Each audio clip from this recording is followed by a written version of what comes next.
What is a final fictional goal? Honestly, I wasn't sure myself before I interviewed Monica Jackman, one of the few remaining Adlerian counsellors in Ireland with over 30 years of experience. In this episode, we discuss Adlerian psychotherapy and how mental health services have changed in Ireland since the 80s. I hope you will enjoy this episode. Let me know your thoughts in the comment section below. And if you are new here, my name is Pavel. I am a psychotherapist based in Ireland, and I interview other mental health professionals to make mental health make sense. Hello, Pavel. How are you? To be with you today. Lovely. Good. Thank you. I'm very happy that you are here to talk to me about Thank you. Your experience with being a therapist, living in Waterford, as I do as well. Yes. Yeah. Yeah. It's lovely to be here. Thank you. Lovely to meet you. Yeah. And how did you get into the world of mental health?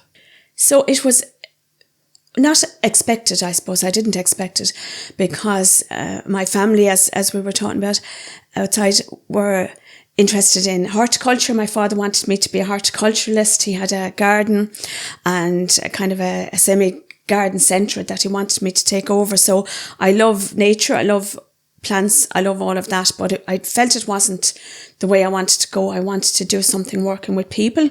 So I trained in WRTC, as it was at the time, in business French. And again, I felt I loved it. But again, I wasn't sure if it was for me. I did think I was going to go to the European Union and be a translator, and then discovered you need multiple languages for that, and I had studied French. So as time went on, then different things happened. I had a significant event happened in my life as in the late 80s, and I found that there wasn't really anyone for me to talk to. And I found there weren't really any services back then. If you had a severe mental health problem, you would see a psychiatrist. It was the medical model. There wasn't really anything outside of that. So I felt, I suppose, surprised and shocked, really, I suppose, at the lack of support that was available at the time. And then family are going through the same thing, so they're not in a position to help. So that was on my mind for a while. And then after a couple of years, then I worked in an office. I did various different jobs. And then after a couple of years, then I met a friend. She was working in St. Bridget's Family and Community Centre here in Waterford. And she was working there as a volunteer. And I thought it sounded really good. I had started the course in psychology in St. John's College, the seminarian, that they allowed lay people to come in to study with the priests. Okay. They were doing psychology by night, and I joined that night class in psychology because I was drawn all of the time to how do people tick? That's how I always put it. What makes people do what they do? How are people so different? So I was doing the psychology course. I met my friend. She said they were taking on volunteers. So I joined St. Bridget's then as a volunteer, and I was doing an initial assessment of clients that were coming in with problems that were looking for And the priest taught the course about psychology?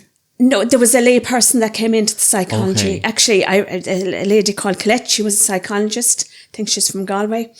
And she came into the college to teach that psychology by night. Wow. So she was, highly experienced and knowledgeable in the area.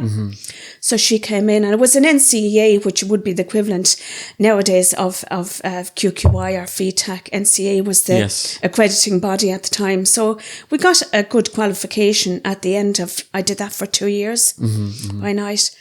And I suppose doing that then made me feel, yes, this is what I want to do. I want to understand why people do what they do. Yeah. I want to learn more about it, motivation, the brain, so many different things. But then I suppose by going into St. Bridget's, I felt maybe psychology wasn't the area for me because it's very scientific in some ways, and a lot of testing and psychological testing. And I felt counselling, psychotherapy was more what I was drawn to, actually dealing with the people, listening, talking, exploring, supporting. And I'm not saying psychologists don't do that, but they maybe do it in a different way. Yeah. How did you find the psychological modules and programs? Was there a division between this is psychology and this is psychology for therapists? At the time, I was studying psychology as a science, not for therapists. It was really understanding human nature, the behaviour, the brain, motivation, lots of different areas that you would need to know as a psychologist going in, maybe to do assessments or psychological assessments of somebody.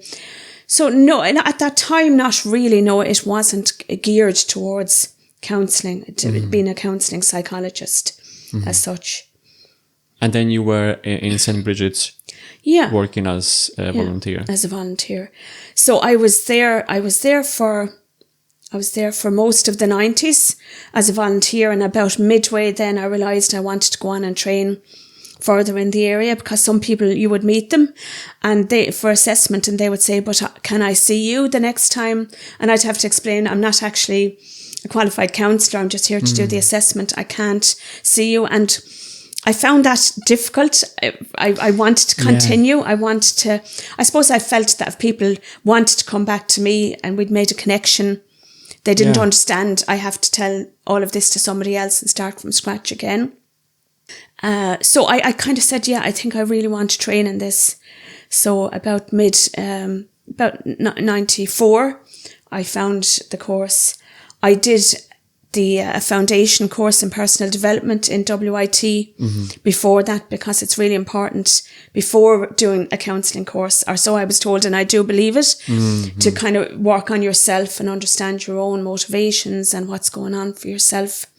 And then I heard about the Adlerian counselling course. It was being run in the Teacher Centre in Waterford, not in the college, but they had found that place as a venue. It was the British Adlerian Society had come to Ireland, and they were wanting to spread the education about Adlerian psychology in different places, because it's very well known in the US, pretty well known in the UK. But really there hadn't been a lot. Well, there was one specific person, I think, in Clonmel, Vincent Byrne, very well known in the Adlerian circles in Ireland at that time. And he, I think, discovered Adler, and I think he encouraged them to bring Adler to Ireland. So the course was there, and I started that course, and people came from the British Adlerian Society over and did the training with us. And that was over 2.5-3 year period. And it was, I just saw the description of the course, and this thing, social interest, jumped out at me. It's one of Adler's main principles, social interest, that we're connected as people, that we all have a need to belong, and we're all striving for that connection and that belonging throughout all of our lives, and that sense of fulfillment. And there are other principles as well, many principles, but that one struck me, and the description of the course, I said, this feels right for me. And also it was convenient, it was local, which was nice as well. But I did think this sounds very, very good. And I just, from a personal point of view, apart from even becoming a therapist, I said, this feels right to me, so I liked the sound of it, and the fact that you see the whole person and not just a problem. It's a very non-judgmental approach. It's the unity of the whole person.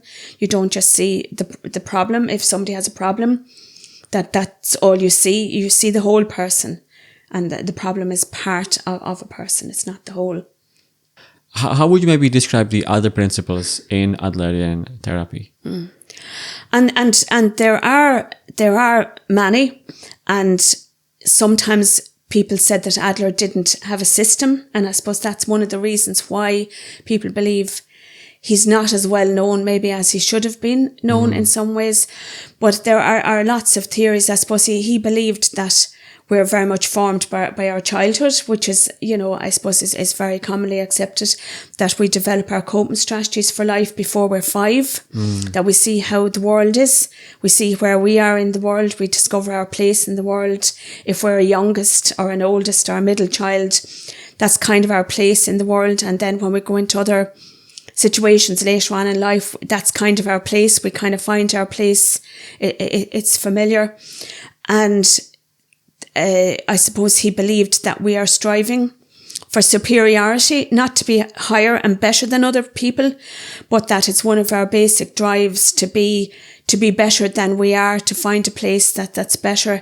So sometimes coming from a feeling of inferiority, that often as humans we're comparing ourselves to other people a lot of the time. And from his point of view, he could see that as being really important, that we're striving for superiority, to get to be better than we are for ourselves, not necessarily to put other people down, but to bring ourselves up to a greater place. So that was one of the things where Freud and Adler kind of separated and disagreed on, because Freud believed that one of our basic drives is from our body physiology, our libido, and Freud and Adler believed differently, that it's because of our inner thoughts, our thinking processes and that. So social interest is very much important there. The Gemeinschaftsgefühl, as it was originally in the German, and it's social interest, wanting to be connected to other people, wanting to contribute, collaborate with other people, be involved with other people. That sense of belonging, and our childhood forming us, that our childhood memories are really important. Our early recollections, as he would have called them, are really important. So it would be important to really go through those in detail to find out why somebody decided that that's who they are in the world. And also there is this concept of private logic, which is kind of against common sense, that we can all have a common way of thinking, but each individual then has a private logic. They have their own way of looking at the world, their own rose-tinted glasses through which they see life. And often this can cause a lot of problems with people. Then with people have clashing views. We don't all share the same common sense, a common logic. So that was very much important for Adler. And the concept that we see ourselves through our own lens as well. I suppose we are the phenomenological, not easy to say, but I had to go. I think I said that right. The phenomenological view of life, that we see ourselves through our own lens as well. So it's a very subjective way of looking, I suppose, at life, that he would encourage people to look at themselves and think about themselves. And a lot of questions would be about how you see yourself. What was your family atmosphere like growing up? What was the family ethics and everything that you learned as a child, and how you see that now as an adult? Have you brought that with you? And also that we give meaning to our lives. That there isn't an automatic meaning, that what we give to our lives, what we say to ourselves about our lives, gives meaning to our lives. Tell me more about the meaning. So how would that look? Because I wouldn't know, like, let's say some clients who are looking for the meaning, that they are searching for something that they would call it the meaning for them. Yeah. And I suppose that's probably tied in with Adler's idea of what he called the final fictional goal, that we're all striving to a goal, that there is a goal, we may not be aware of it. And I suppose maybe, it's the subconscious in a way where that comes in, that there are goals we're not always clear. So it can be the final, it's kind of, as in it's the big one, it's the big goal that we have, that we're all striving towards, and we may not know that. So exactly as you say there, people are kind of wondering, what is my goal? What do I need? How do I fulfill myself? And Adler would say that there is a goal that we may be conscious of, but we may not be conscious of. And it is that work of life, of therapy, of psychotherapy, of counselling, trying to work through, and not necessarily always through those means. We can do it in many other ways.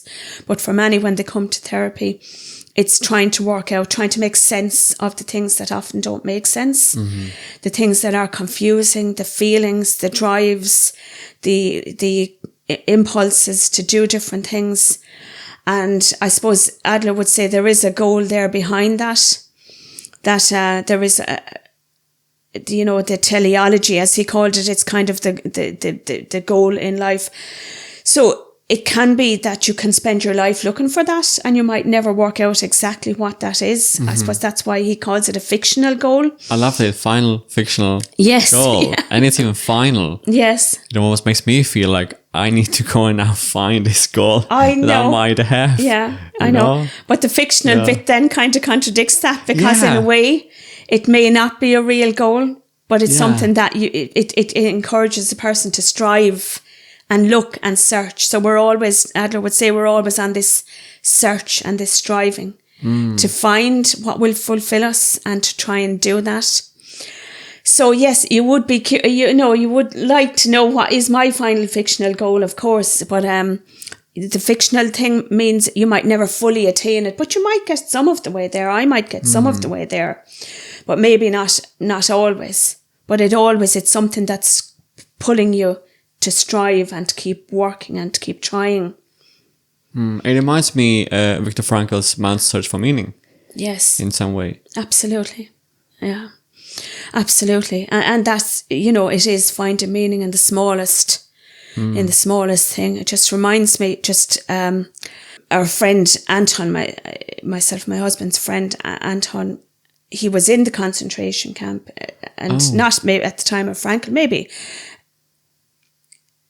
could have been, but I didn't know him, but maybe not the same concentration camp. But he said one day he was having tea in the house and there was a tiny hole in the bread, in the slice of bread that we had given him, because sometimes you get a little air bubble in the bread.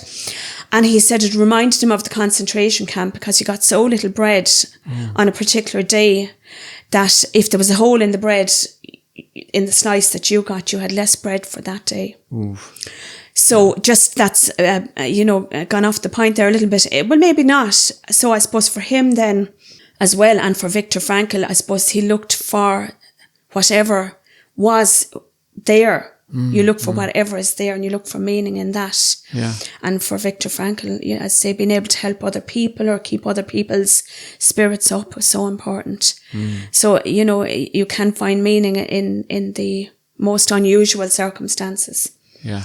And I suppose that as an Adlerian counsellor, that is something I would be helping people to find what's going well for them, where do they succeed, what are their strengths, what are their resources, because they might not be able to see them themselves.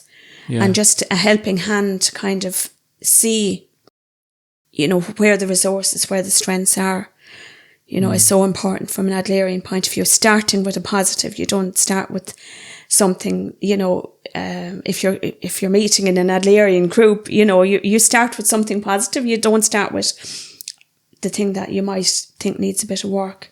Okay. So how was it for you when you were doing the Adlerian course? Did you find it useful for yourself? I really did. I suppose it definitely is a very positive approach, and it definitely is one that helps you to explore and look into yourself, which, as you know, is a very big part of any psychotherapy counselling training, is looking inside and seeing what's there in yourself. And definitely, I suppose, even the family systems, the assessment, really looking into, your own family, your relationship with your parents, your relationship with your siblings, the siblings rating, assessment tool, and all of that, to kind of really look and see, and being a youngest of 6, kind of thinking, well, I don't think I fit into that stereotypical description of a youngest. And then Adler would say, if there's a big age gap between yourself and the next, you can actually have what's an only child within a system. It's kind of like a subsystem. So in a way that almost felt right for me, that it could make sense of that, with the 4.5 year gap between myself and the other subgroup in a way, and some of them having moved on, living their own lives, I suppose, when I was still at home as a small child. So I suppose it helps you to understand things, and maybe your birth order, your place in the family, your place in the world. That definitely kind of made a lot of sense to me. And also the social interest thing and the life tasks, your work, love, community, where you fit into all of those, how those tasks where you fit into those tasks in your life and where they fit for you and how they influence how you are in the world.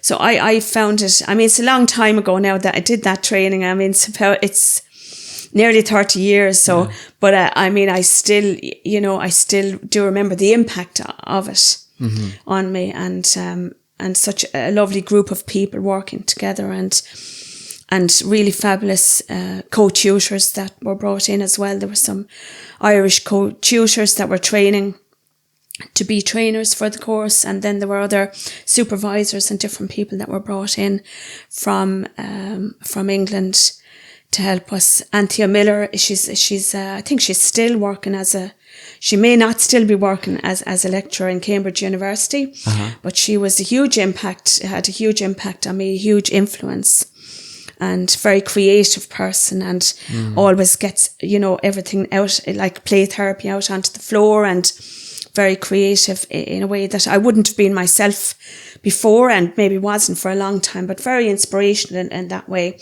that you take pieces and you put them on the floor to represent different people in your family. So definitely it had a huge impact on my life at the time, and I suppose gave me a career that I felt was fulfilling for me, more than what I had done before.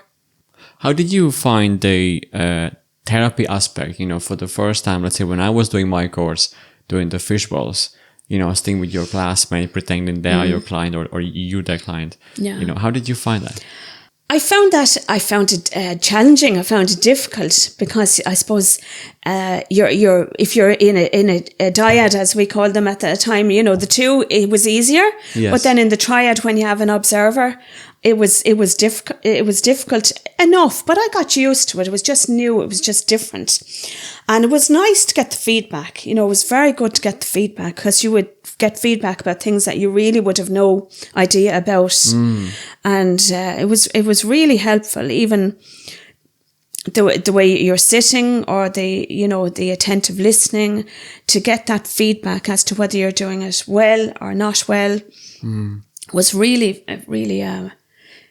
important. And I suppose we formed close bonds at that time as well, because we were very open and honest in what we were sharing with each other in the course as well. And then doing the lifestyle assessment, the Adlerian, the formal lifestyle assessment, with another person as well, where we kind of do a really deep dive into each other's lives, and the early recollections, and the private logic, all of that. That was really rewarding to do that. So I can still remember Catherine, I was sitting in her apartment doing that with her. So if she ever listens to this, she knows who she is. But it was really wonderful. We had a really good time. We enjoyed each other's company, and we got really good work done. So it was really good. So I suppose we always heard in the in the course, and in any supervision, I'm sure you hear that as well yourself from your own supervisor along the way, to know what it's like to be sitting in the client's chair. We never kind of expect somebody else to sit in the chair if we haven't experienced it ourselves. So we kind of know through that work and during our own personal therapy what it feels like, the vulnerability of sitting in that seat and bringing in your deepest fears and worries and thoughts to, I suppose, who is somebody who is a stranger in the beginning. So we have done that, and as part of the training, and I suppose still continue to do that if we need support, that we know that we need to do that. So we know what it's like when somebody comes in. I always say, if I'm feeling a bit nervous when I'm meeting a new client for the first time, which happens, and I don't think there's anything wrong with that, but I always say to myself, I might be nervous, but I'm not as nervous as the person coming in. Yeah. You're never going to be as nervous as the person who's coming in, because they're coming in feeling vulnerable and scared maybe, and having a really, stressful situation to deal with. But you have in the point of view because you know what it's like being the client. Yes. And that's kind of what worries me with the regulation that's supposed to happen in Ireland, where therapists don't need to do their own therapy. Yes. What do you think about this? I think, as most people do, I think it's shocking. I'm really amazed by it, because it's always been so important it's been a vital part of training, that you do your basic at least 50 hours. Yeah. It was 50 when I trained many years ago. So I think my course maybe was ahead of its time, or it knew the importance of that, because I think it is still 50 maybe in I think so. in the first year. Yeah. I really think they haven't thought that through, and I can't understand why, with all of the complaints that have been made by all of the organisations, the IACP, Everybody. the Everybody. everybody, Yeah. that they haven't kind of said, right, okay, we got this one wrong. Yeah. Because, as I remember, the trainer at my course, Colin Brett, used to always say, I think it was Colin that you say, you need to face your dragons. Now, I know that sounds very extreme, and we might not all have dragons. But if you have a dragon that you're not really sure about, you've something lurking that's, going to be triggered by somebody sitting in the room with you, and you get upset and you think, oh my goodness, you're dealing with somebody with bereavement or anxiety or depression, or anything traumatic that we deal with all of the time with our clients, and it might trigger something in you. If you haven't worked through that yourself, you're going to be shocked, you're going to be caught, you're going to be unable to stay present with the client. You may get tearful, your mind. So by doing our personal therapy, we know, at least, we may not deal with everything perfectly, but at least we know what our vulnerable areas are, and we're ready then. And then if somebody comes and says, well, I'm coming about a bereavement, and you've had a recent bereavement, well, then you would respectfully say to the person, I can't take you on at the moment, but maybe you could... Ethical. Seeing the ethics in it. Yeah. But if you don't have the awareness, the personal therapy gives you the awareness to do that. So I really hope that will be changed. I mean, there's no sign of it being changed at the moment, but I think it would be so important. I think it would be a huge lack and a disservice. It's so... disrespect. Yes. To the future clients that are going to be sitting there with somebody who is a therapist, but who brings their own dragon to sit there with the client who's not aware of it. Yeah. Absolutely. So hopefully it's going to change somehow. Yeah, it is. Yeah, it's just surprising, because there wasn't regulation, and now they're bringing in regulation to make things better. So it's surprising that regulation is actually, the standards are going to slip rather than getting tighter. Yeah, in that regard. Yeah. Yeah. Actually, I think my college might have been demanding 2 years minimum of therapy. So maybe it's more than 50 hours. I think it's 50 in the first year, and then maybe continuing then on afterwards. Yeah. A certain amount done before you'd actually start to see clients your placement yourself. Exactly. And then maybe, to continue on to do more afterwards. And we're always advised, if anything comes up at any time throughout your professional working life, if there is an issue, that you go to somebody for your own therapy for that. That's always been recommended. So if people aren't going for it during the training, it's going to be hard for them to understand why they need to do that. Yeah. Then. And of course we have our supervision, but that's, I suppose, a protection for the clients. It's not always a space for ourselves to talk about our own stresses and strains. So yeah. Which also the new proposed regulation doesn't require you to have supervision. Right. Which is mind-boggling. Yeah. So going back to you, would you remember any interesting or insightful moments with your classmates working on maybe a case or some scenario where you found the Adlerian approach is really useful? I do remember that we had family therapy demonstrations. Now, I only work with adults myself, but I mean, I have the training through the Adlerian approach that I could work with families, but I am working with families, like by working with the adults, maybe the parents, but I don't directly work with the children. But they brought in a family, we had a family demonstration, and it really showed me how vital and how important the approach is. And it's not for everybody, but they have a lot of family centres in the US where the Adlerian approach is used. And it really showed me, I suppose that being a demonstration, and it really showed me how helpful and how encouraging and how respectful the Adlerian approach is. And I suppose just talking about it afterwards as a group, I think it really brought it home that it's all about, even though we might be working with individuals, not everybody will work with couples or with families, but it's so respectful of each individual person down to the smallest child, that they have their own views, they have their own personality, their own identity.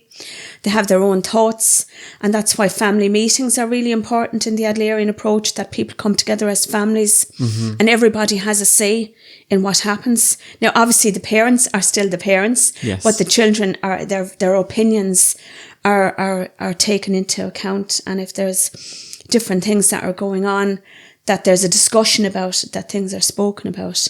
And I feel that that's something that I have been able to bring to parents in my practice over the years, you know, this a positive approach to discipline. I know discipline is a tough word, but you know, a positive approach, an encouraging approach where there's encouragement rather than punishment, and that people are consulted, things are discussed, and I think that's really important. That egalitarian, equal way of running a home or a family, that everybody's views, that it's not the parents that are dictating everything, but also if there are misbehaviours, I suppose, as Adler would have, I suppose that's the 1930s, the language that he used, there are goals to misbehaviours. There's a reason if somebody's goals, exactly, goals, there's a reason why people misbehave or do act out. Yes. And the goals might be looking for attention, looking for power if they don't feel powerful, maybe fear of failure, maybe if they feel hurt, looking for revenge. So a lot of the acting out that maybe children might do, and I mean, this comes into our adult life as well, because we bring what we learned in childhood into our adult life to try and explore what are the goals, what is the need that's unmet there, what need are they trying to meet by this behaviour. What's missing? Exactly. Yeah. Exactly. So if the need can be understood and met then in a different way, that if somebody doesn't feel very powerful, you know, help them to feel powerful, show them where they are powerful, or give them a role that's important and acknowledge it. So you're acknowledging the positive behaviour rather than focusing on the bits that aren't perfect.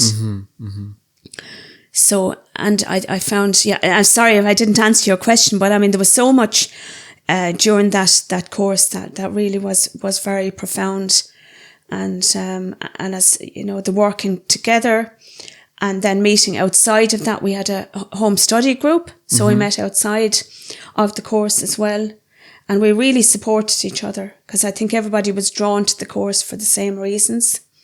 And of course, there's always people that are going to be, that you're not going to click with as much as others, but I think we found each other, we found, you know, people that we could work with, and that. So it's something that I don't always use. Not every client that comes in wants to go back to childhood or explore their family circumstances, and clients are often, you know, very good and very clear. They know, I don't want to go back, and that's absolutely fine. So it's not for everybody to do the whole lifestyle assessment, you know, it just wouldn't be appropriate. But there is always something that you can ask from an Adlerian point of view. I mean, what was the value system in your home? What was important to you? What was the family atmosphere like? What were your parents, your guardians like?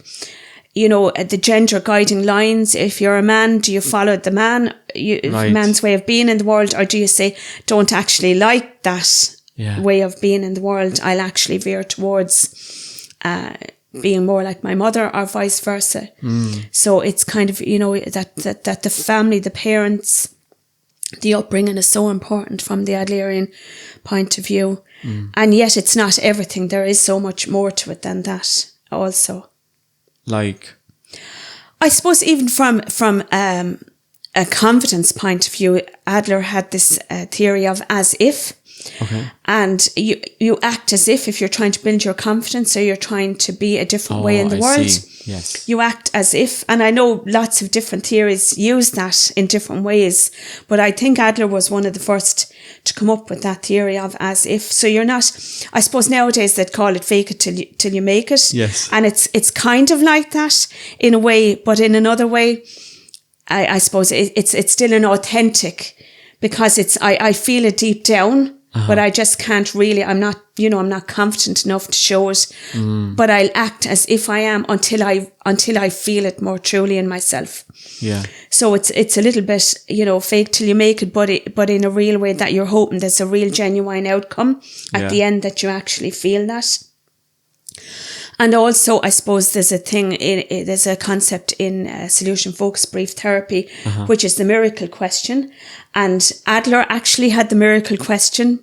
It was part of his theory, I suppose, before ever solution focused brief therapy existed.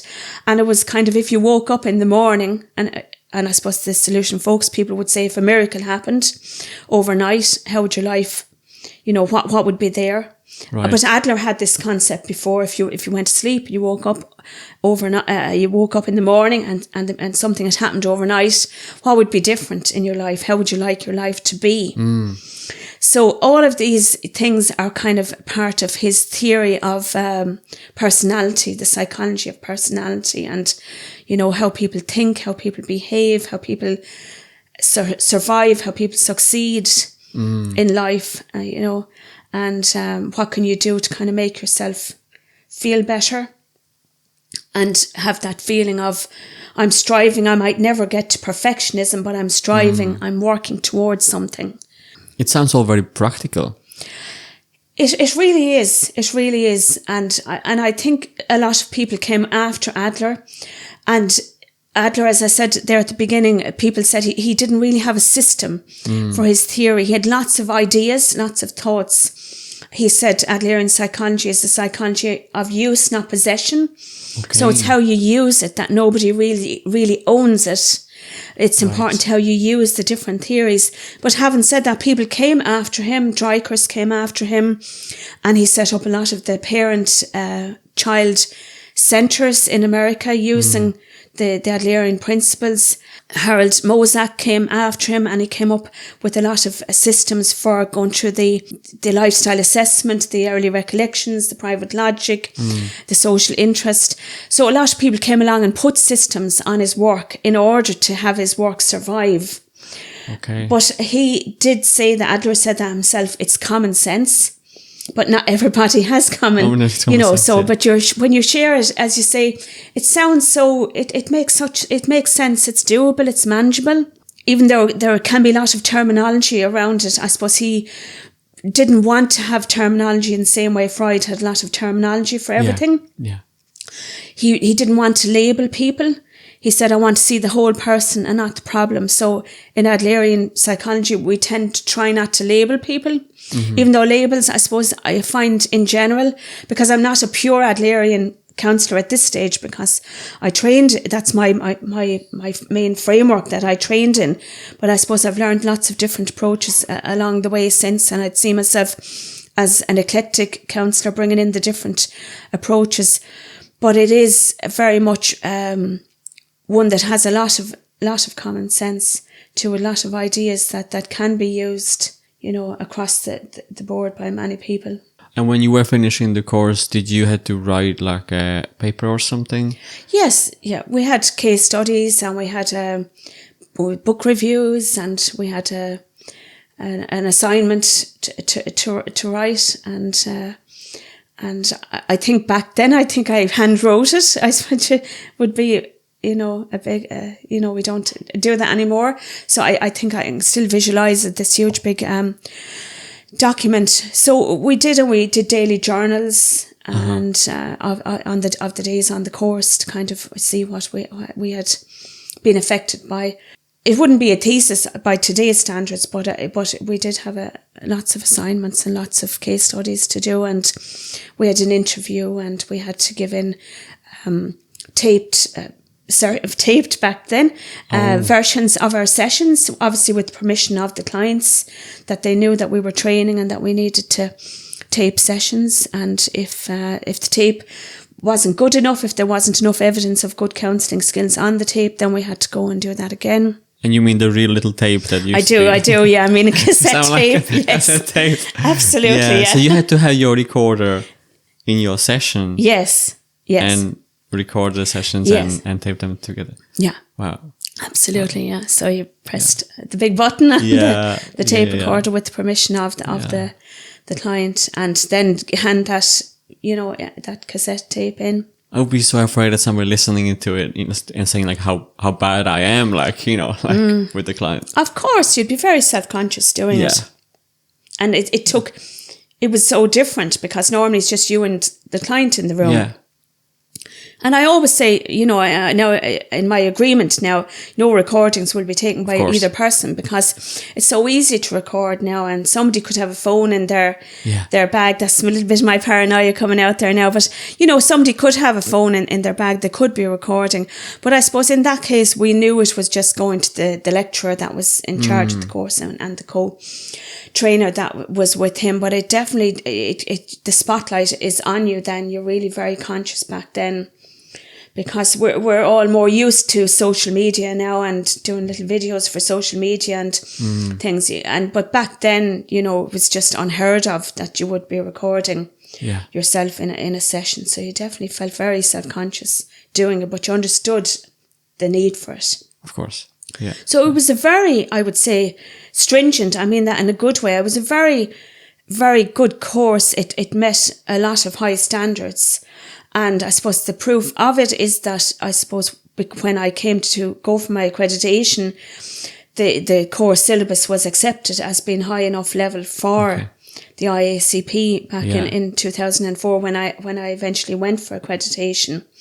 It met all of the standards that were there at the time, and probably some of the standards that would be there today. So it was an excellent course, And it's amazing to see, from my point of view, how much you remember 30, almost 30 years after. I don't think I remember that much from the course I finished in 2021. Yeah. I suppose I attend regular Adlerian cafes since COVID. These have popped up all over the internet, and Ikazi is one. They are one of the main people that run Adlerian training in the US, and there is an Adler University, and a lot of people are involved in that. So I suppose I attend those, and they're monthly. I don't go every month, but I attend those, and I talk to people, and the books are still there, even preparing for this. I said, gosh, the books are actually, I didn't have to go rooting for them. They were there on the shelf. I never put Adler away, and I dip in every now and then. And I suppose it really obviously did have such an impact on me that I do remember all of that. I did have an excellent memory, and I suppose, as time goes on, menopause and all of that, brain fog, my memory is not as good as it was, but I still have a very good memory. I always had a good memory, which you need in this job, in this profession. So I was always blessed with a good memory. I know some people might say, I should forget some of the things that I remember. But I just always did have that. And it is kind of a blessing for this work that you do remember. And people say, do you remember I said that to you? And sometimes you don't. But often, I do remember, what they said. Maybe if I'd met them the last week ago or 2 weeks ago, and even you might have met many more people in between. Yes. I think, and that's active listening. I think with the clients, we tend to somehow have a different part of memory that just only is, put there for the clients. Absolutely, yeah. And I did think when I knew you were going to ask me about this, I did think, how am I going to remember? It's like 1998, nearly 28 years ago.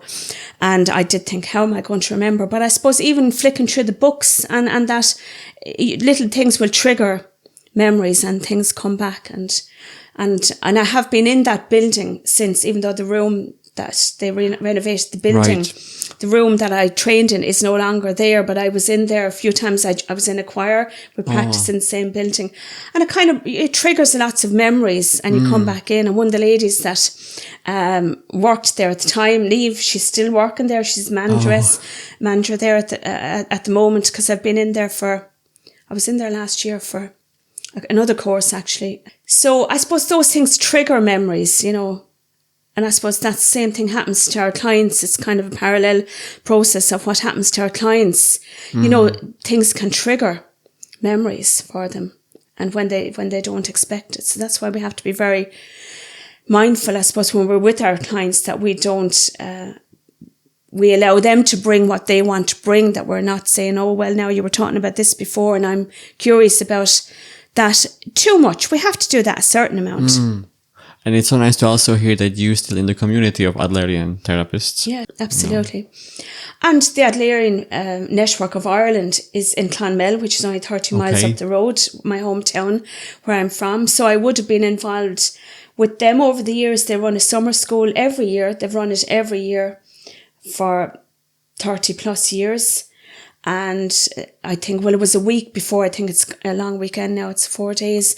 So I would go to their courses whenever I can. And then during COVID, they brought those online. So that's still very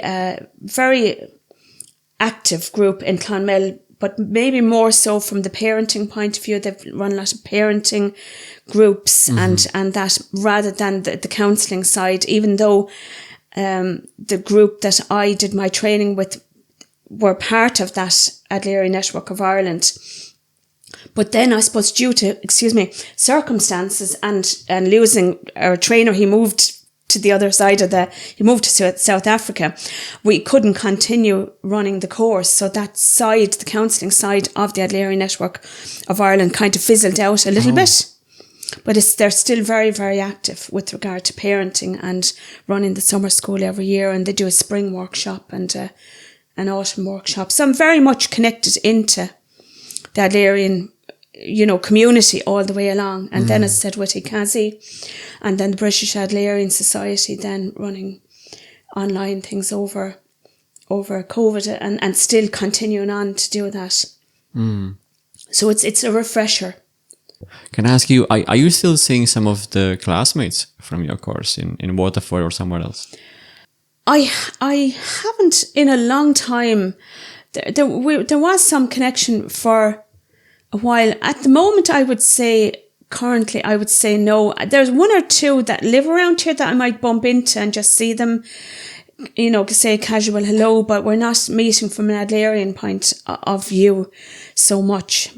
And I would have met new people that live around. There's, a few people that live around Clonmel, Waterford area that would be interested in the Adlerian approach that I would have met, that I might meet them at the online events. Or if I go to Clonmel to the summer school, I would meet some of the people I trained with would still be involved there. So, so not so much, no. And I'm not sure that any of them are still working as Adlerian counsellors. That was my next question. How many of you were in the class, and how many of you think are still? There was about 18 in my class, and I think at the end it ran for 3 years, and a lot of the people were just doing it for personal reasons, or it was just an add-on to what they were for. Continuing professional development, can't say it, for their work. So I think about 21 at the end actually qualified and were actively continuing as counsellors. And I suppose a lot of them, some of them might have been retired by now, and there were different people, and they were from all over the country.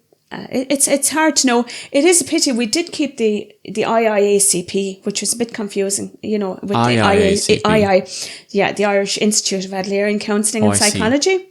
And we did keep that going for a couple of years after the course ended. And then I think there just weren't enough people there that were interested enough to keep it going. So it just fizzled out. After a while. Now that you've asked me, I do see Maura. Maura was one of the kind of people that that started the whole course in Waterford and brought in the trainers and that, Maura O'Mara, and she was an educational psychologist, so being a counsellor wasn't her main. I hope she won't mind me mentioning her.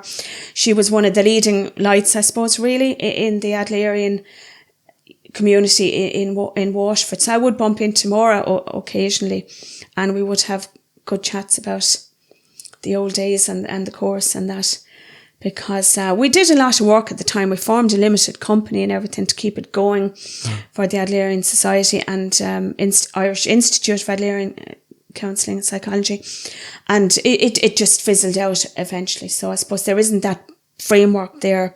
There isn't that structure there to keep people connected with each other.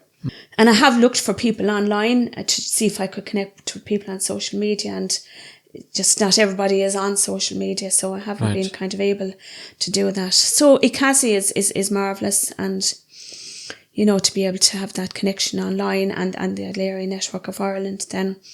So the ANI, so they have a website if anybody's interested in attending summer school. Nice. And let's say now when you go to conferences like with IACP, right? Do you meet many Adlerian therapists? For me, maybe it's just me, but it just kind of sounds like that's a rare thing to do. Yeah, it is very rare. It is. Because I suppose there weren't enough people to keep it going, maybe.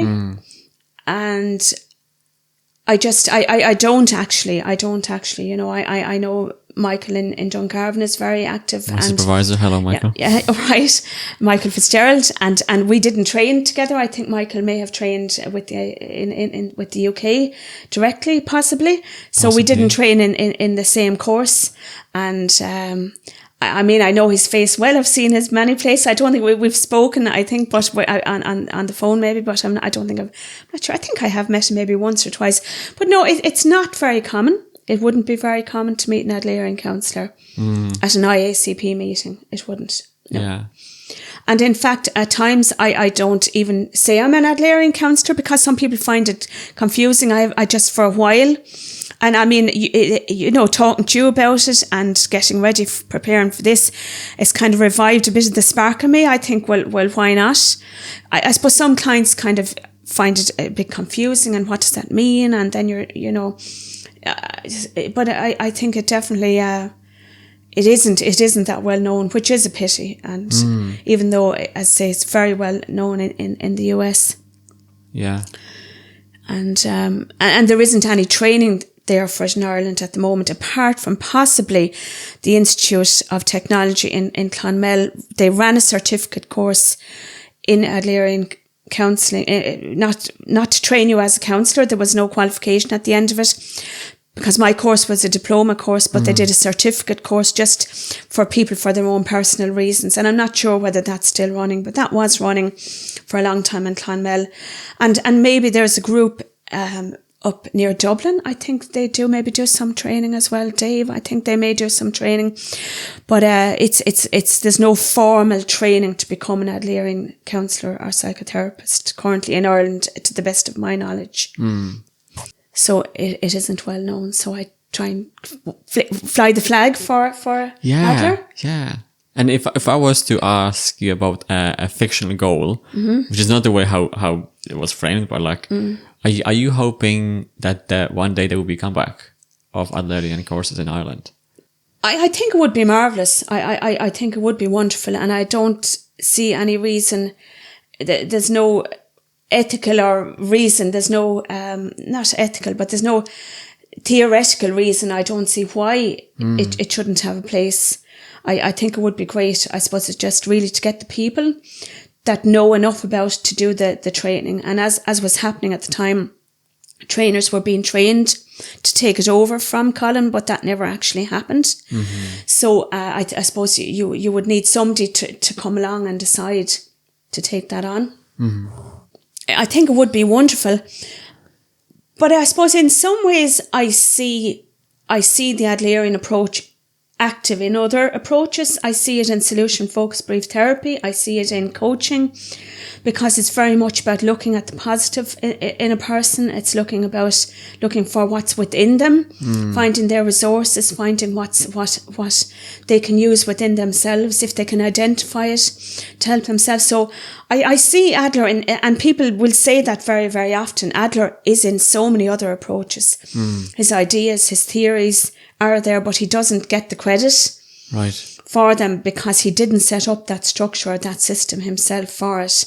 So even, as I say, the miracle goal within solution-focused brief therapy, I mean, I'm just wondering, were they in any way influenced by Adlerian thought when they came up with that miracle question? So I don't think it's gone, but as a final fictional goal, I definitely would think it would be marvellous. And I suppose it's something maybe that I might try and talk to the people up in Clonmel about, because they have the organisation, there. It is thriving from a parenting, cooperative discipline, positive parenting approach. And maybe if there was some way for them to bring the counsellors, the practitioners of individual psychology back into the fold. And I'm not saying I'm not in the fold, because we're all part of that group, and I'm part of it, and welcome to join any of the events. But maybe if there was some way, because they have that organisation already there, maybe for them to try and bring that back. Bring Colin back, if he'll come back to start up the course again. Yeah. Because the interest is definitely there. And there's not that many institutions teaching therapy, and any therapy approach in Ireland anyway.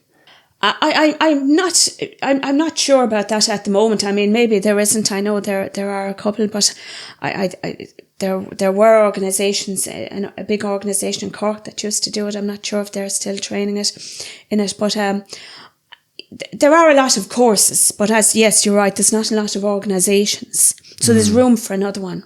And looks like the approach has its own unique spin on things. Because from my experience, I mainly see humanistic therapists, mainly from Dublin or North Ireland, and then ICAS is teaching CBT. Yeah. And then some other organisations teaching different kind of type of approaches. Yeah. They are there. I think the Adlerian approach, though, will draw people for their own personal fulfilment as well, though.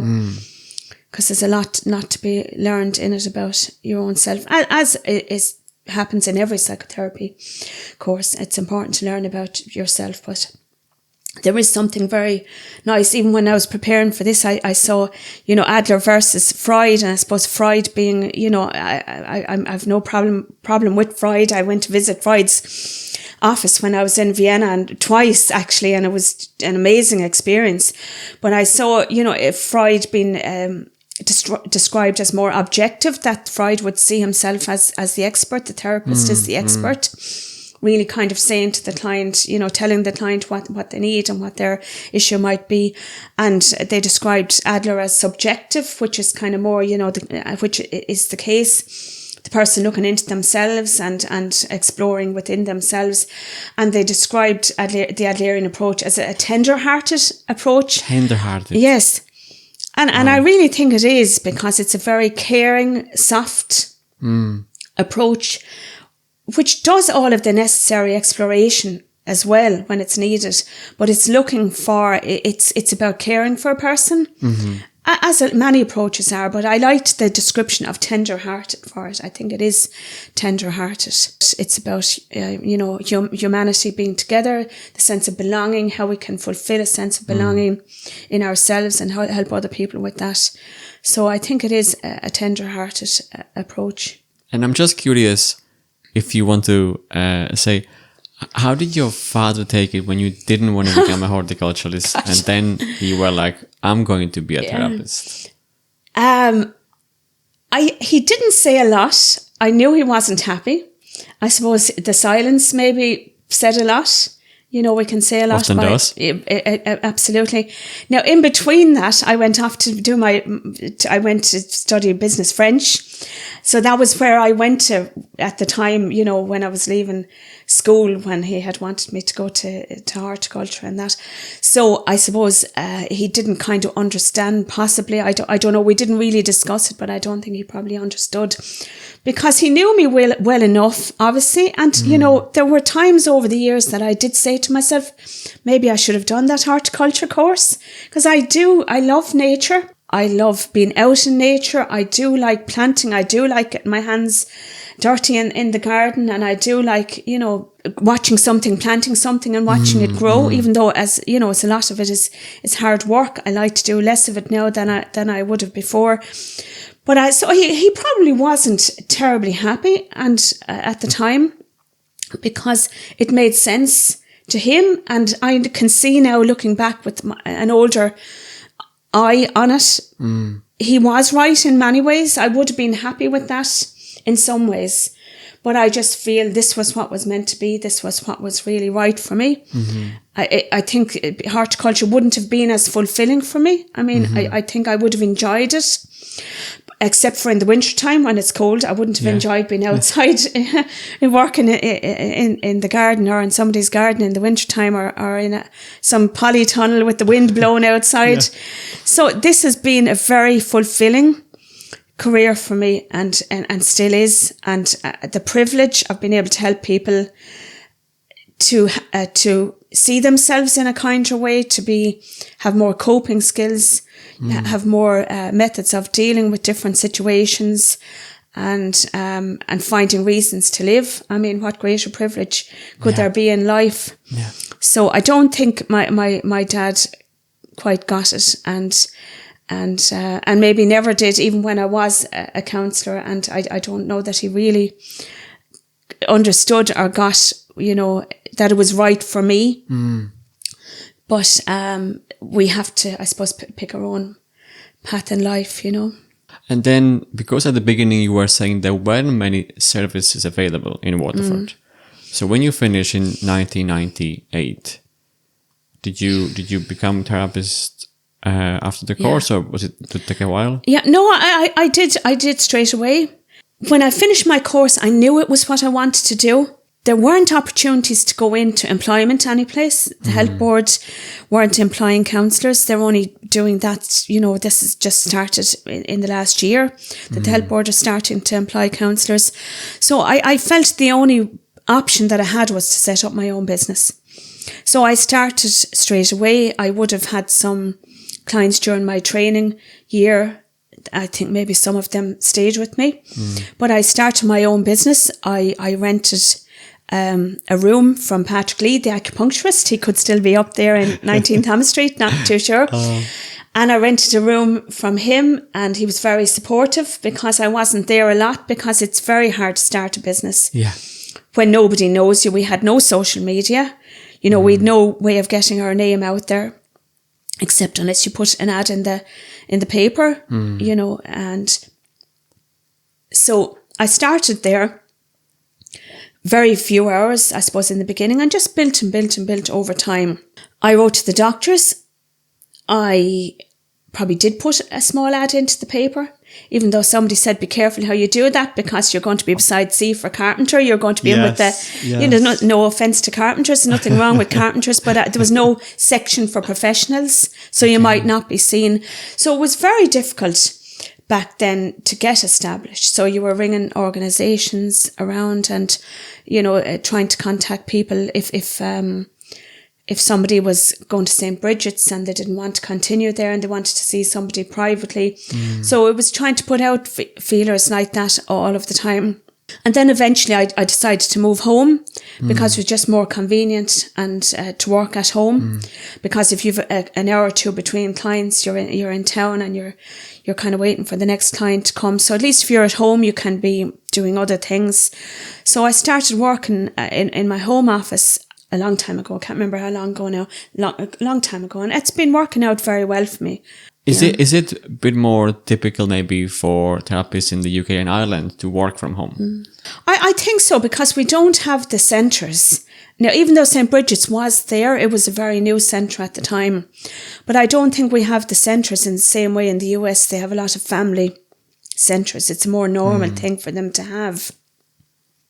So it really is, I suppose, the whole counselling profession really was private at the time. And now there's counselling available in community centres and, you know, within the HSC, and there's so much. There was no place else really to do that. You know, if you want to set up a private counselling practice and you weren't going to go into employment, as I said, you couldn't, you know, as a counsellor, go into the HSC, you know, as a counsellor. They employed psychologists. So there was no other option really at that time but to set up your own private practice. That was really the only option at the time. But I was happy to do that. I'd been in employment before. I felt I could do it. There was information available from the IACP around that time. I'm fairly sure I remember going to a course. Damien gave a course on working the business side of being a counsellor. Right. So there was That's missing information. often, isn't it? After you finish your course, you know, what do you do? Yeah, absolutely. Yeah, so I was fortunate enough to go to his course reasonably early enough on.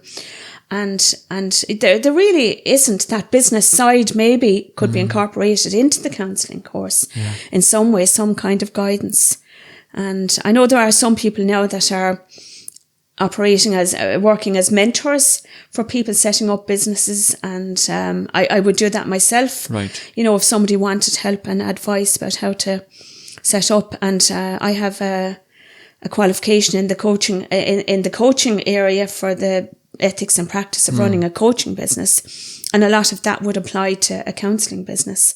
So I set up in private practice, and it took a long time. I can't remember how long, but it certainly, there were times that I was saying, you know, am I running a business, or am I, you know, is this a serious business? But I knew I wanted to do it. My heart was in it. I loved it. I loved being my own boss. So I just persevered. And I always say that to anyone in business, wherever they are, you know, if they're starting out, I always say, just persevere. You know, if it feels right for you, if it's your passion, just keep going. Just don't give up. And that's what I did. I was determined to keep going. And I did. And because I was getting good feedback from people. I was getting positive feedback that what I was doing was helping and that it was resonating. So if I wasn't getting that, I would say, well, I'm not doing it terribly. You know, I'm not doing something that people need here. I'm not doing it well. So I was getting good feedback, and it kept me going. I had wonderful supervisors. I had a wonderful supervisor in the beginning, Helen DeCourcy, and she's a still lovely, lovely friend of mine.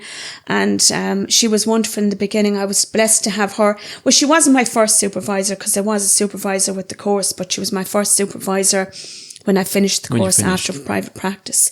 She was so encouraging, so warm, and so inspirational, I would say, you know, and just little nuggets of things that she would have said to me back then that, you know, I remember her saying what you focus on grows. And I remember really resonating with me because I hadn't heard it. I mean, we hear it a lot now in therapy.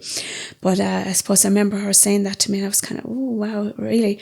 And it really does. I mean, what we focus on grows, so it's so important what we tell ourselves. Our brain is going to listen to whatever we tell it. And it's so important. And where we put our energy, that's where our energy, that's the same cliche saying, I suppose, you know, where our thought goes, energy flows, or something like that. So, you know, so I was very lucky along the way. I had some wonderful mentors, and other people, supervisors that I had along the way after that. And my current supervisor, who I won't name, which you might not want me to, but, you know, fabulous, inspirational people that are so encouraging and say what needs to be said at the same time, but they say it in such an encouraging way. When you finished 1998, what was the landscape of the mental health awareness in Ireland, or just here in Waterford? Did you have to explain what Counsellor does, or how did you? To a lot of people, and a lot of people would ask, well, what's the difference? And people would still ask, what's the difference between counselling and psychology, and what's the difference between counselling and psychotherapy? People don't understand, but back then, people did say, you know, a lot of people did say, I never saw him. People will still say that, actually. I never saw myself being in this chair. But more so back then, people would say that a lot, you know, that or my wife wanted me to come, or my mother wanted me to come. And that will still happen. But there was a lot of that back then, a lot of resistant people that didn't really want to be in the room. And there was also, I suppose, and mostly women that were happy to be there, delighted to be there, very comfortable with it, that would come in and be happy to talk. But people did find it different. And I suppose men, especially back then, men or older women, older men, older women, maybe not so much the younger men, the young women, but a lot of people would say there's a stigma associated with this. And I would, you know, have to say, well, not so much anymore, or try to reassure them about the stigma that this place is private, that no one's going to know you're here. Yeah. Doing a lot of reassuring that nobody would know that they were here and that they were safe there, and a lot of reassuring. And there's definitely less of that. And there were very few counsellors back then, because I remember the IACP directory, the first time my name was in it. Well, I was working a good while before I went for that accreditation, but there was about 10 or 12 counsellors in the directory. That was 2004 for Waterford. Okay, in Waterford, yeah. In Waterford, yeah. And now, I mean, as you know, there would be much, much more than that. Yeah. So it, in a way, it was good when you're from a business point of view. Mm-hmm. But I suppose, you know, it's lovely now to see that there are so many more, and there's somebody for everybody, because you won't click with the first counsellor or psychotherapist that person goes to. You're not always going to click. So I always say to somebody, you know, if this doesn't feel right for you, you know, say it. There's no problem. I don't take it personally. Try somebody else, or just on social media. If I have an opportunity to say, if you go to somebody, don't give up. If the first person doesn't, you know, feel right for you, that's just that connection is not right. Yeah. But somebody else, there will be somebody else. So it's very, very, very different now. But then there was different kind of reactions. I remember going to a doctor once to ask him would he send referrals my way back. And I don't think that doctor is here anymore, but in Waterford. And he was quite dismissive and said to me, counsellors are 6 a penny or something like that. So, I mean, there was a lot of, there were doctors that were against it.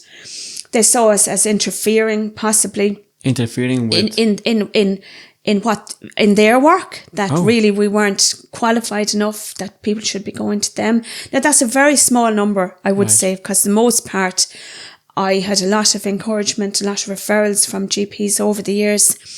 But I did have that experience, that negative kind of experience. And I was thinking, I don't know where he thinks they are, because I didn't realise there were that many around. But he just was, you know, some doctors weren't pro counselling because they have their own people within the medical field. They have psychiatry and they see that, you know, that's the process. That's their medical model that they understand and know.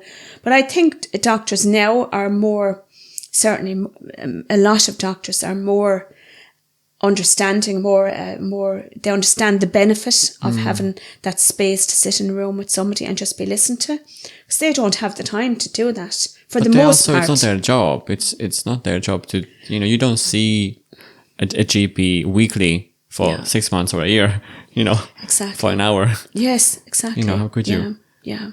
So it was different. It has changed a lot. I haven't heard anyone come into the room and say the stigma word for many, many years. Okay. Which I think is good, because I think people do understand, you know, that it's become more normal now to go to therapy, as people call it now. I always called it counselling, but people come in and everybody calls it therapy, so I'll just go with that. So people see it as more normal and they see it as more acceptable. There isn't so much of stigma. And you would still get some people worried that their car will be seen outside the house and they don't park outside the house. You would still see that occasionally. And that's fine, because it's their own private business. If they don't, you know, if they don't want people to know, that's absolutely fine. And I just do a lot of reassuring that, you know, that people, I've no brass plaque outside the door, as most of us don't. You know, nobody really would even know why they're there. But it definitely has changed a lot. And when I was training, you know, you wouldn't have had degrees. It was diplomas, and the degrees came along and the masters came along. So there's great, you know, the education. It's catching up.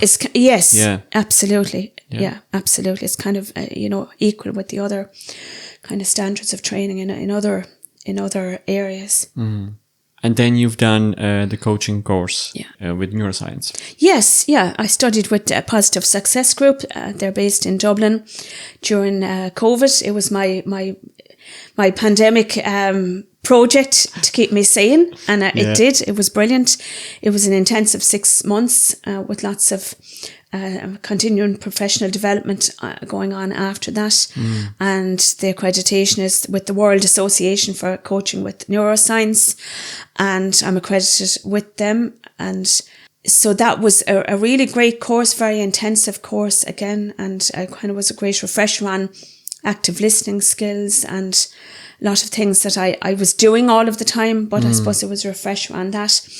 And also the different models that PSG, Positive Success Group, use in their coaching with neuroscience, and they use different tools and techniques to help people to kind of examine their resources, see what values are important to them, and worked on emotional intelligence, where people kind of understand how they are in the world, with themselves, how they are with other people, how they are in their environment, how they react or respond. And for me, it ties in beautifully with Adlerian psychology. There's no clash in it, even though it was, I suppose, the basis of the course is more positive psychology, Martin Seligman, but it doesn't clash in any way for me with Adlerian psychology. And it's all about encouraging people to see the best in themselves, find their resources, see what's working well for them.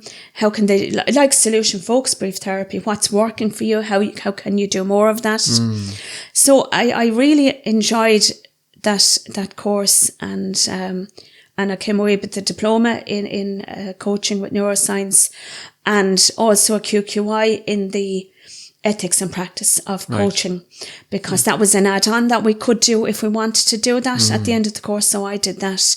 So in that way, I have a qualification that I can help people with the ethics and practice of running a coaching or counselling practice, because it's so important, and it doesn't always get the attention that it needs in courses. I feel I kind of combine, in some ways, my knowledge is combined. It's hard to separate it. Once you know something, it's hard to separate it.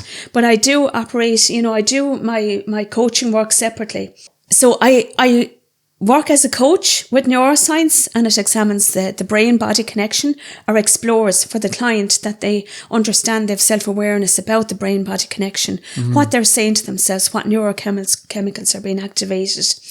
And if you are stressed, you have a lot of the cortisol, the stress hormone, and adrenaline, and that.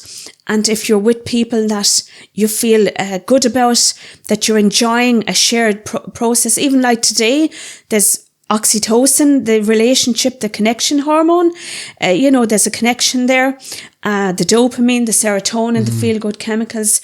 So it kind of, I suppose, we explore with people all of that, and also, what is their goal for coaching, what do they want to achieve.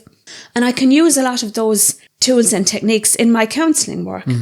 Now, coaching is not counselling, it's a separate methodology. And people will say, sometimes I say, are you coming for counselling or for coaching? Yes, that's my question, yeah.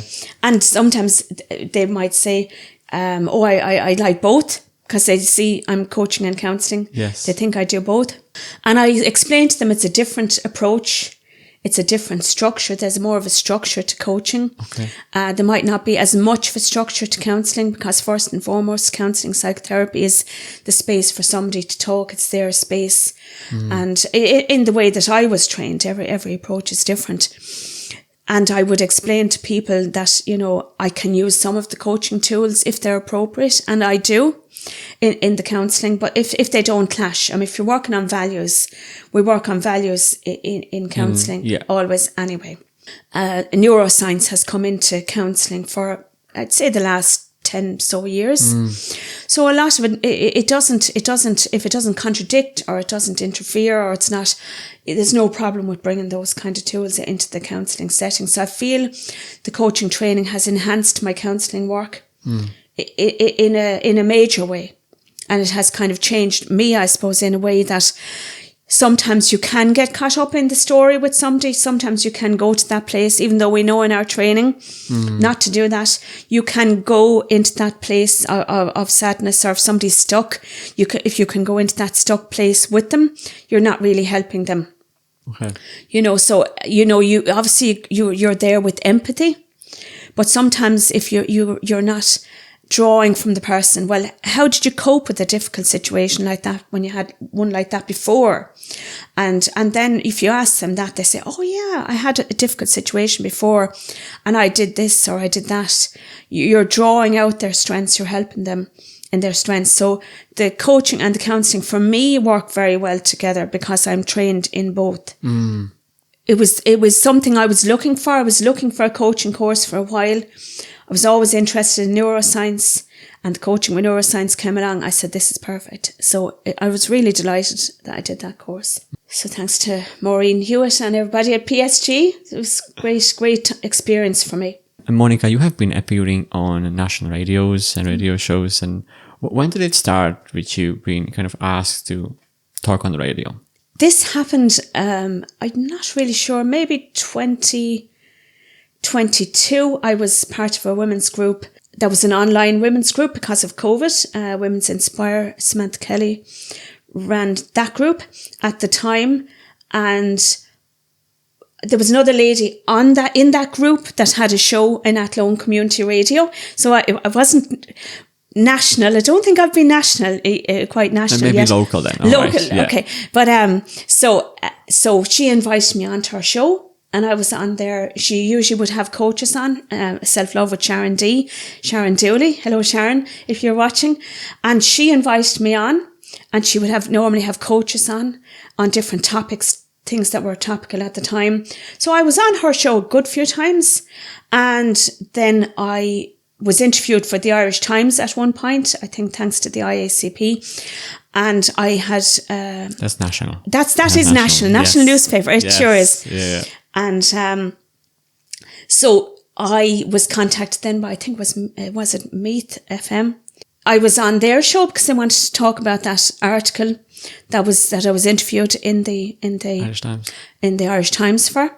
I think I was quoted in a couple of different things. I was in a magazine, quoted in a magazine for women, and I was quoted in the Irish Independent, I think. I was on Good Morning Dublin around that time as well. Oh, so it's nearly national, I suppose. Okay, I did not know, right? It's terrible that I've been on so many things now that I'm actually starting to forget what I've been on, which is marvellous because that never happened before. This kind of all came together, I suppose, from Sharon's encouragement. I don't know if Sharon knew that was the first time I'd been on radio. Well, I think I'd been on radio many, many years ago. It was my first time maybe being on, representing myself in my own practice, maybe, possibly.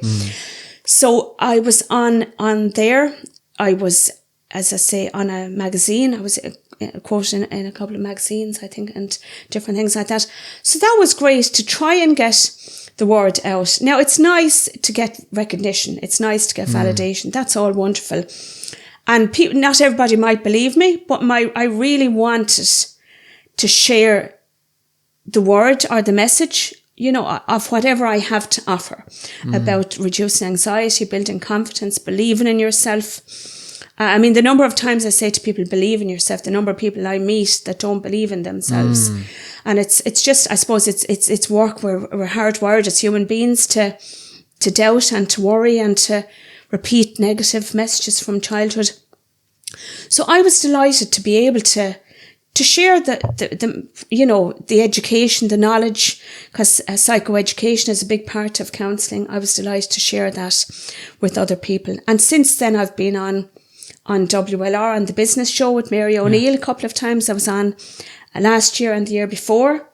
So, and that was nice to be, in a studio, because the other ones were done over the phone. So it's nice to be in a studio, actually looking at somebody. And it's also overcoming fears as well, because the first time you walk into a studio, a radio studio, as I said, when I did it before, it was years and years ago. And we had the earphones on and all of that. But now it's all very modern. You just have the microphone in front of you, and it was so different. And once you've done it once, kind of the second time, I kind of breezed in, not a bother. So that's nice. It's nice to be able to do that, to be able to share the message and share. I think I was doing webinars at the time. They were free of charge. So Mary wanted to kind of support that effort. So it's great to be able to do that. So I'd like to do more. And also, I think there was, for the IACP asked me to do clips for Beat FM. They were doing something for men's mental health day, I think, or so I had a few clips on Beat FM around before and after the news and things like that. So I've done a few things like that, and I really want to do more of that, because I feel now I just want to share the knowledge that I have, because when you're working with somebody, you're not sharing knowledge, you're mainly listening. That's my job, and that's what I want to do, and that's the space that you want to offer to somebody. So I like to get that opportunity to share any knowledge that I have then outside of that then in other ways. So, and I'm a member of the Wellness Practitioners Group of Healthy Waterford. It's part of the Healthy Ireland organisation. And so we are trying to kind of collaborate and come together as wellness practitioners to get the word out to people about mental health, physical health, and all of that. That's beautiful. Yeah. Thank you. Yeah. So it's great to be involved with the community as well, doing that. Because when you're working on your own, it's very isolated. So Healthy Waterford has brought together a lot of people that might be isolated doing their one-to-one work at home, and he's connected us with agencies and groups, and so that we kind of know what else is going on in Waterford, so we can, be more informed about what's happening in Waterford. And also just talking about groups, Network Waterford, the Association for Women in Business in Waterford, I'm a member of that. And I joined recently Chamber Waterford as well. Okay. So to be able to meet people, to be able to network is so important when you're in business, from a social point of view and from a business point of view. So these organisations are great support to people that are, working in an isolated way. And I just can't stop thinking about you in 1994 not seeing the services available, not having them, for you, but now you supporting and promoting. Businesses like yours in Adler's. Well, it's a wonderful thing to see it, because as I say, I can remember that so clearly. It's not something, that feeling of isolation, and I've gone through this huge event, and I can't believe that there isn't something available, outside of the family setting. Your GP didn't give you a card. Look, just talk to somebody here. No. Yeah. No. And I did go at the time. No, there wasn't anything like that. No, there wasn't. So, and maybe there was, and maybe just, it was hard to find it.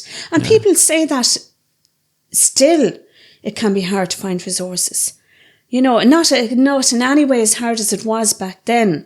But it still can be difficult. Not as difficult now, because, the HSC have done great promotion of telling people, it's okay not to be okay. That campaign was out maybe, 5-10 years ago. So it's different now, but it is easier. It is better. It's getting better.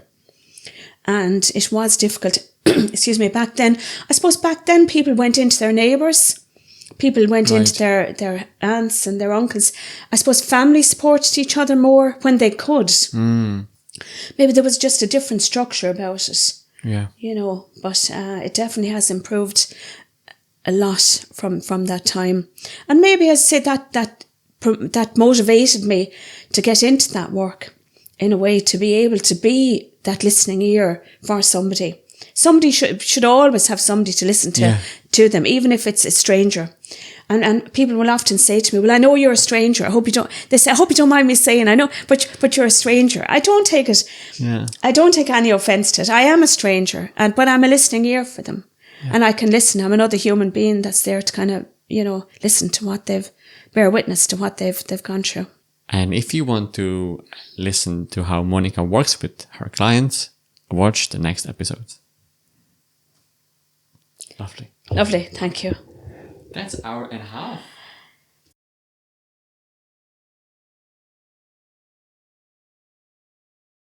That it was right for me.